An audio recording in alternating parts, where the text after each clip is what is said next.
Kita buka Alkitab kita dalam Alkitab atau kitab Perjanjian Lama.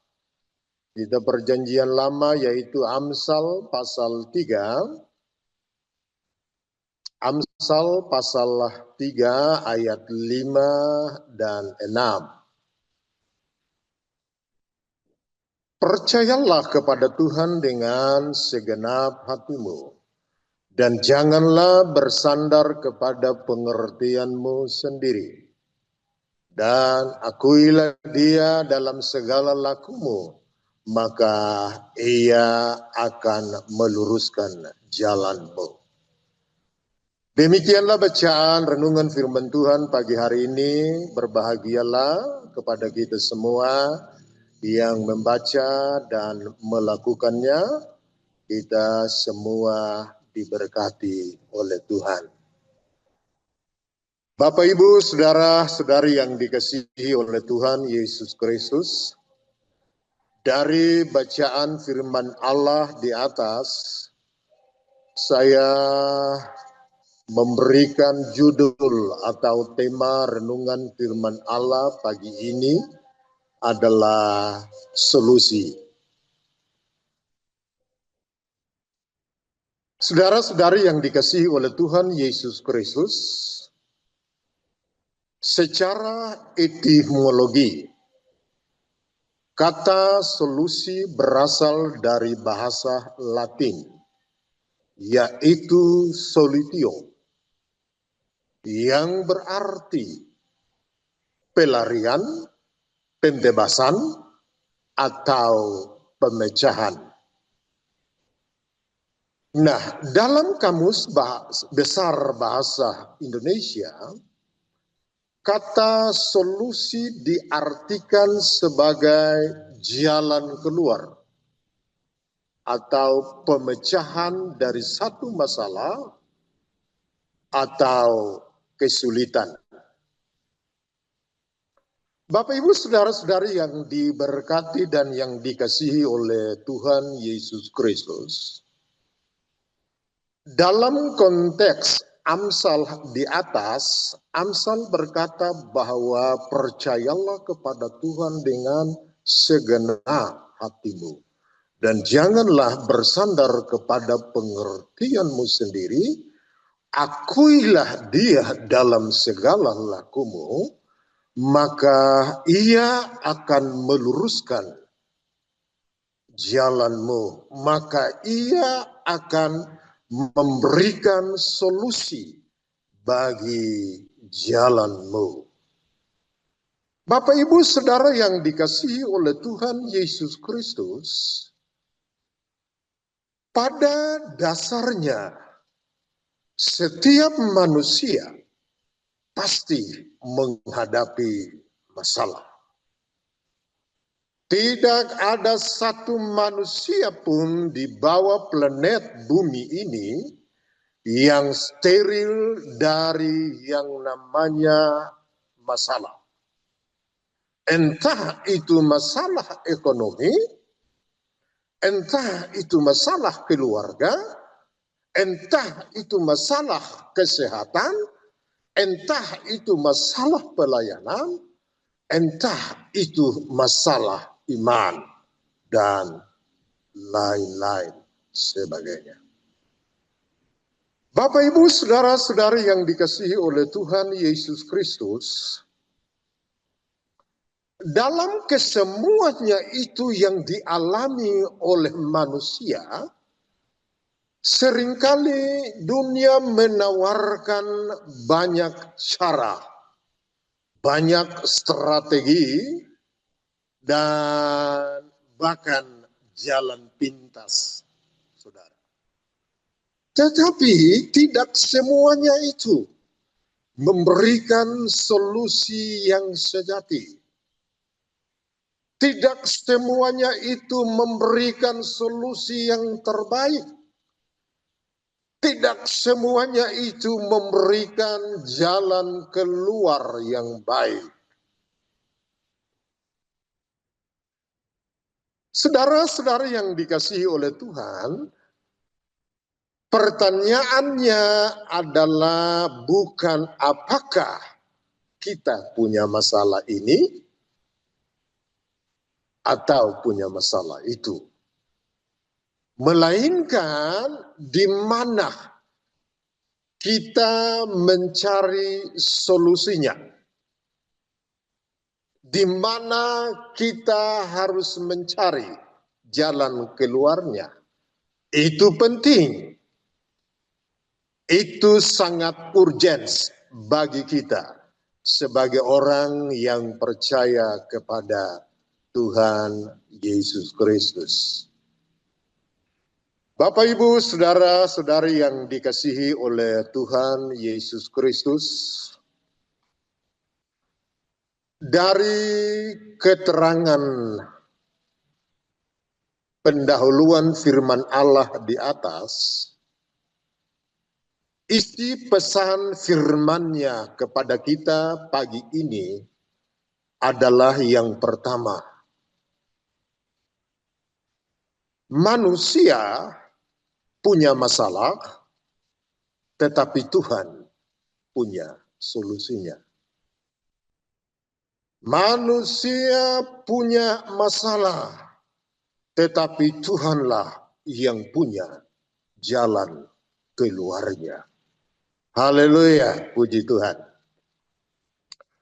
Dalam Mazmur 46 ayat yang kedua, satu ayat yang tentu tidak asing untuk kita sekalian, berkata begini. Allah itu bagi kita tempat perlindungan dan kekuatan sebagai penolong dalam kesesakan sangat terbukti. Bapak, Ibu, saudara-saudari yang dikasihi oleh Tuhan Yesus Kristus, bahwa memang masalah atau persoalan sering membuat manusia itu panik. Ya. Bahwa persoalan atau tantangan hidup sering membuat orang itu bingung.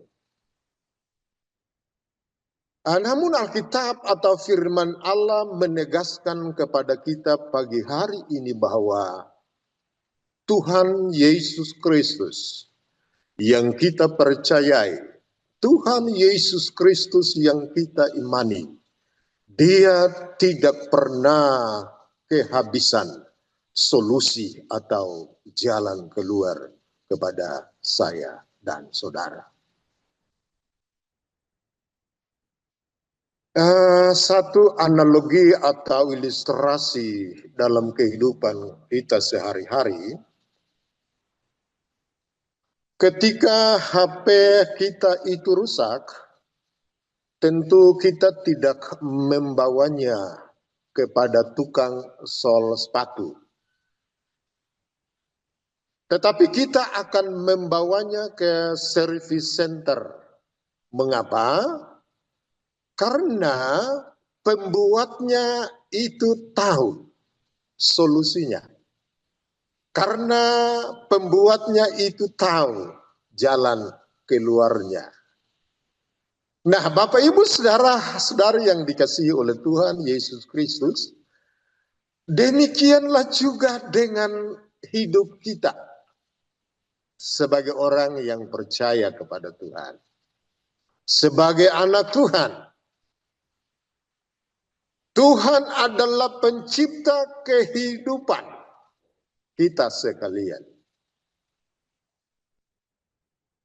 Maka hanya Dialah yang paling tahu solusi atas hidup kita sekalian.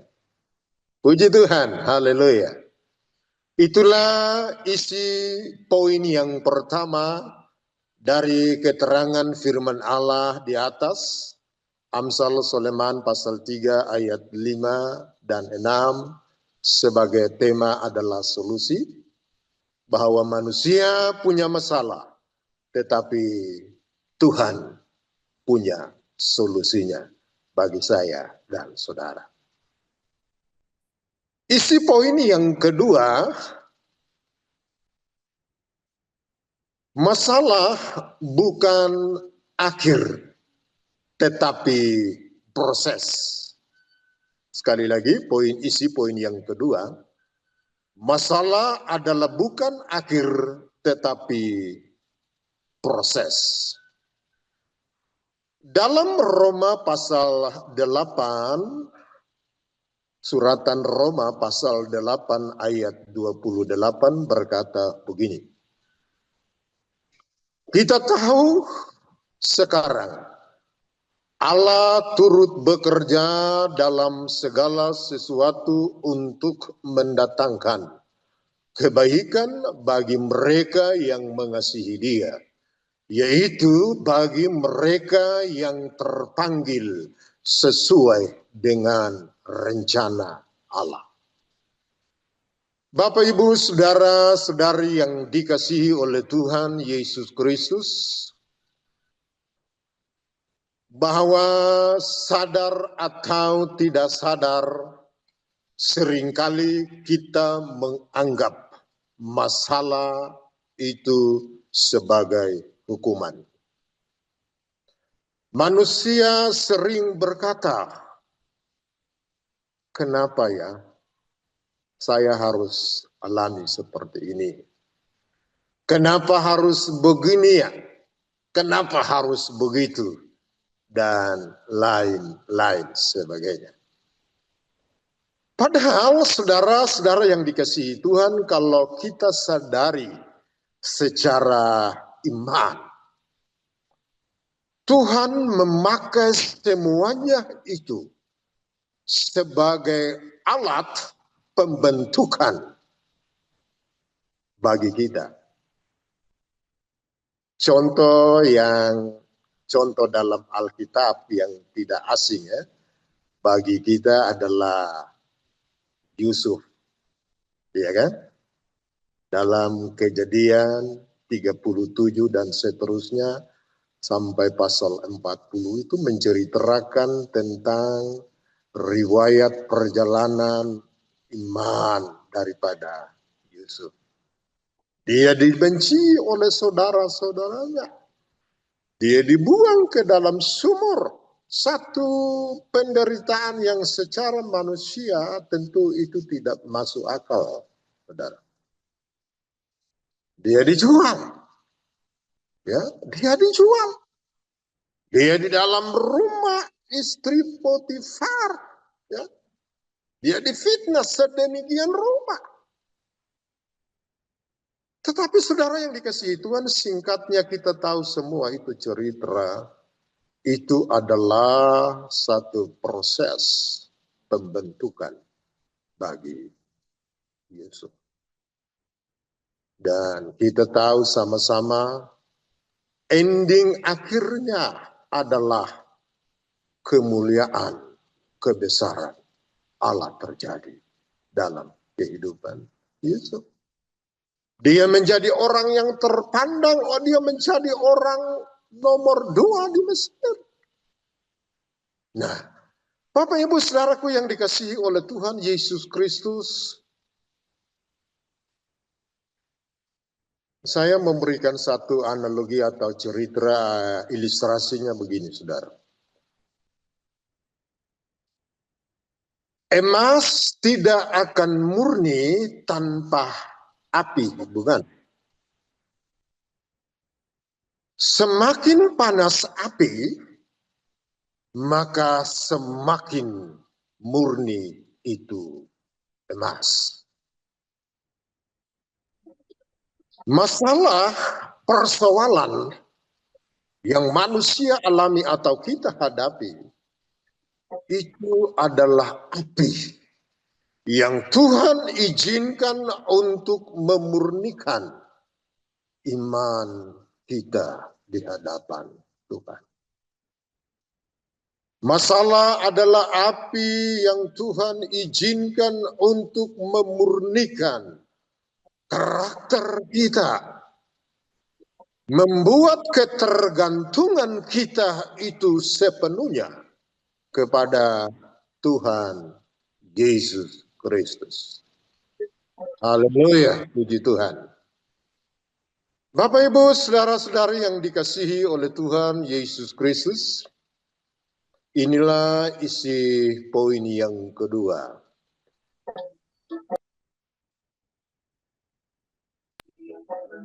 Isi poin yang ketiga,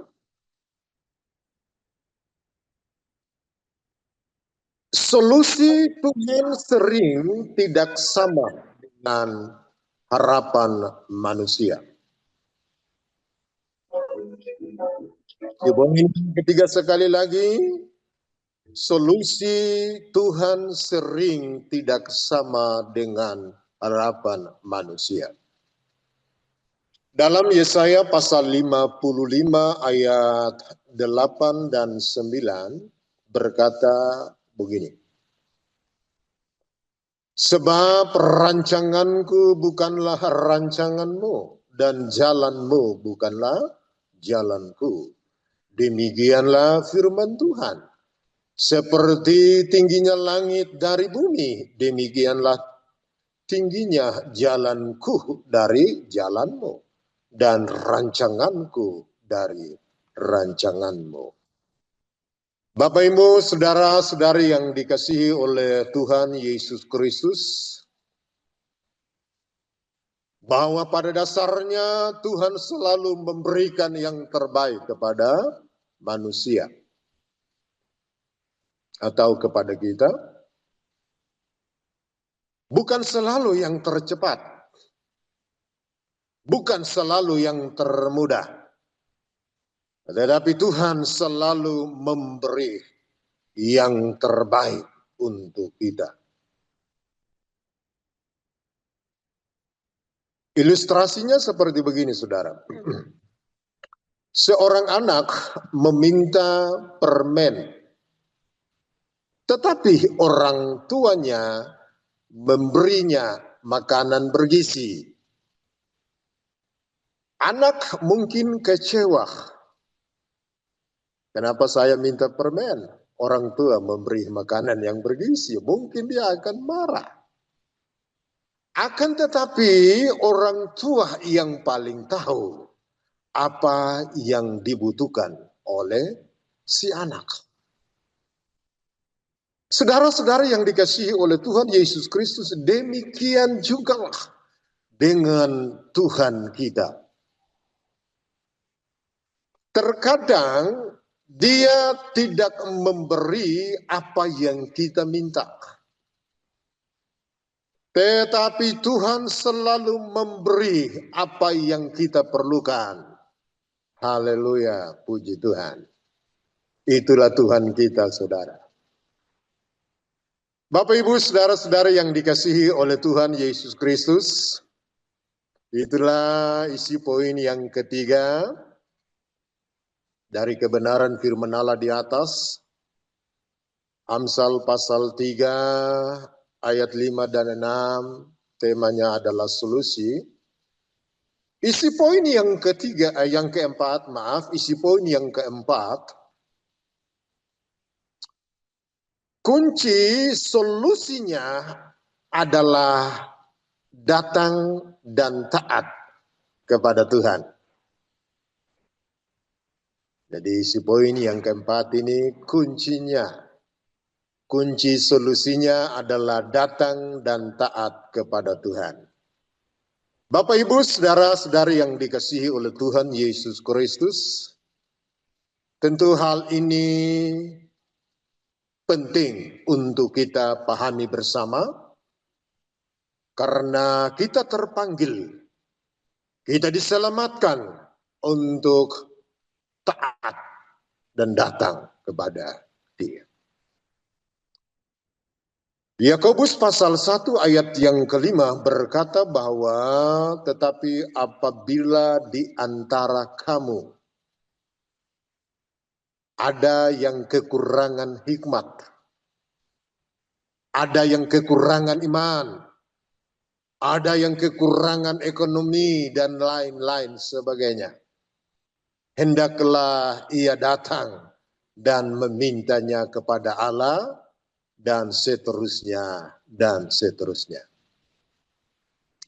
Matius pasal 5 ayat yang ke-7, Matius pasal 7 maaf, Matius pasal 7 ayat yang ke-7, satu ayat yang tentu tidak asing untuk kita sekalian. Mintalah maka akan diberikan kepadamu, carilah maka kamu akan mendapat, dan seterusnya dan seterusnya. Bapak Ibu, saudara-saudari yang dikasihi oleh Tuhan Yesus Kristus, bahwa solusi Tuhan bukan hanya soal doa, saudara, tetapi juga adalah ketaatan kita datang kepada Tuhan. Itu penting untuk kita sekalian, saudara. Ilustrasinya begini, saudara. Obat dokter hanya akan menyembuhkan jika diminum sesuai aturan, bukan? Akan tetapi bila hanya disimpan, obat itu tidak akan berguna, obat itu tidak akan berfaedah sama sekali. Nah, Bapak Ibu, saudara-saudara yang dikasihi oleh Tuhan Yesus Kristus, sebagai orang yang percaya kepada Tuhan, firman Tuhan adalah obat rohani yang paling mujarab bagi kita sekalian. Firman Tuhan akan bekerja dalam kehidupan kita ketika kita percaya, kita mengimani, dan kita melakukannya, mempraktekannya itu dalam perjalanan iman kita sekalian. Itulah isi poin yang keempat dari tema kita yang besar di atas, yaitu solusi. Datang ya dan taat kepada Tuhan. Yang isi poin yang kelima, isi pesan firman Tuhan yang kelima yang terakhir adalah Yesus adalah solusi yang terbesar. Haleluya, puji Tuhan. Jadi Yesus adalah solusi yang terbesar, yang terhebat, yang termulia bagi saya dan saudara. Yohanes pasal 14 ayat itu tidak asing untuk kita sekalian, bagian A katakan bahwa akulah jalan, kebenaran dan hidup. Jadi, ya kan? Akulah jalan, kebenaran dan hidup. Saudara-saudara yang dikasihi oleh Tuhan Yesus Kristus, bahwa masalah terbesar manusia bukan hanya soal ekonomi.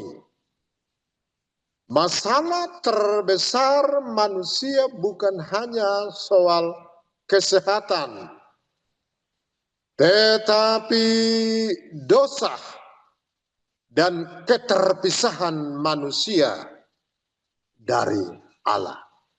Itu masalah yang besar bagi manusia, saudara. Nah, saudara-saudaraku yang dikasihi oleh Tuhan Yesus Kristus, firman Allah berkata bahwa Yesus Kristus adalah solusi yang sejati dan kekal dari semuanya itu. Bagi hidup yang sekarang dan hidup yang akan datang. Luar biasa. Yesus itu bagi saya dan saudara tidak bisa dapat tergantikan oleh apapun di dalam hidup kita sekalian. Dialah solusi yang terbesar buat kita sekalian. Puji Tuhan, haleluya. Bapak Ibu, saudara-saudara yang dikasihi oleh Tuhan Yesus Kristus, sebagai penutup renungan firman Allah pagi hari ini dan penerapan dalam hari-hari perjalanan iman kita, hari ini, besok, dan seterusnya, adalah bahwa ketika masalah persoalan itu datang kepada kita, jangan panik. Tuhan tetap berdaulat atas kehidupan kita sekalian. Datang kepada Tuhan bukan menjauh dari Tuhan. Dialah solusi yang terbesar untuk kita sekalian. Percaya pada waktu dan cara Tuhan di dalam kehidupan kita sekalian. Dan taat pada firman-Nya. Peganglah Yesus sebagai solusi utama dalam kehidupan kita sebagai hamba Tuhan, sebagai pelayan-pelayan, sebagai umat Tuhan. Peganglah Yesus sebagai solusi utama di dalam kehidupan kita sekalian. Dalam Mazmur pasal 50 ayat yang ke-15 berkata begini. Berserulah kepadaku pada waktu kesesakan. Aku akan meluputkan engkau. Berserulah kepadaku pada waktu masalah, maka aku akan memberikan solusi atau jalan keluar kepadamu. Nah, untuk menutup renungan kita pagi hari ini, mungkin saya tambah sedikit lagi satu cerita tentang Paulus dan Silas pada waktu mereka dipenjarakan. Singkatnya, ya, Kisah Rasul ya, pasal 16 ayat 23 sampai dengan 25 dan seterusnya.